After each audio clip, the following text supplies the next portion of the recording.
শুল্ক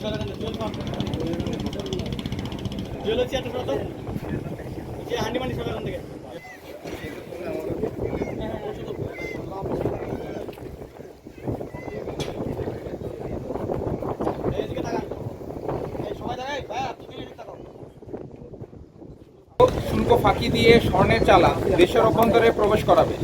প্রাপ্ত তথ্যের ভিত্তিতে গত 22 আগস্ট শনিবার সন্ধ্যা 6টায় বিসিজি স্টেশন কক্সবাজার কর্তৃক কক্সবাজার বিমানবন্দর সংলগ্ন নতুন ফিশারিঘাট এলাকায় একটি বিশেষ অভিযান পরিচালনা করা হয়। অভিযান চলাকালীন উক্ত এলাকায় সন্দেহজনক একটি মোটরসাইকেলকে থামার সংকেত প্রদান করলে মোটরসাইকেলের আরোহীরা গতি বাড়িয়ে পালিয়ে যাওয়ার চেষ্টা করে।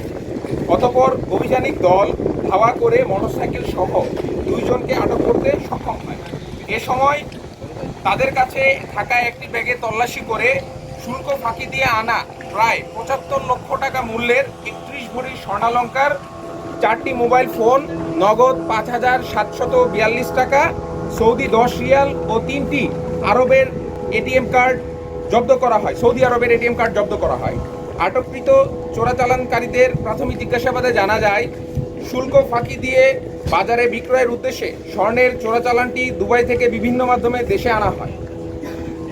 পূর্বেও তারা একাধিকবার এ ধরনের স্বর্ণ চোরাচালানের সঙ্গে জড়িত থাকার কথা স্বীকার করেছে। এ চোরাচালানের সঙ্গে সম্পৃক্ত অন্যান্য অসাধু ব্যবসায়ী ও সহযোগীদের শনাক্ত আটকের লক্ষ্যে বাংলাদেশ কোস্টগার্ড গোয়েন্দা নজরদারি এবং বিশেষ অভিযান অব্যাহত থাকবে। জব্দকৃত আলামত ও আটককৃত চোরাচালানকারীদের পরবর্তী আইনানুগ ব্যবস্থা গ্রহণের কার্যক্রম প্রক্রিয়াধীন রয়েছে। রোধে বাংলাদেশ কোস্টগার্ড এ ধরনের অভিযান ভবিষ্যতে অব্যাহত রাখবে। ধন্যবাদ।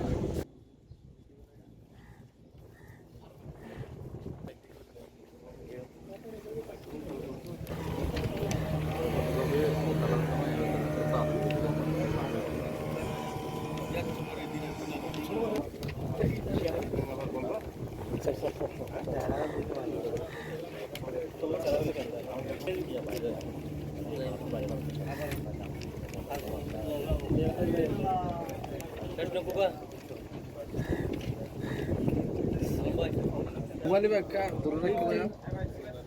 Arah mana mobil itu dah?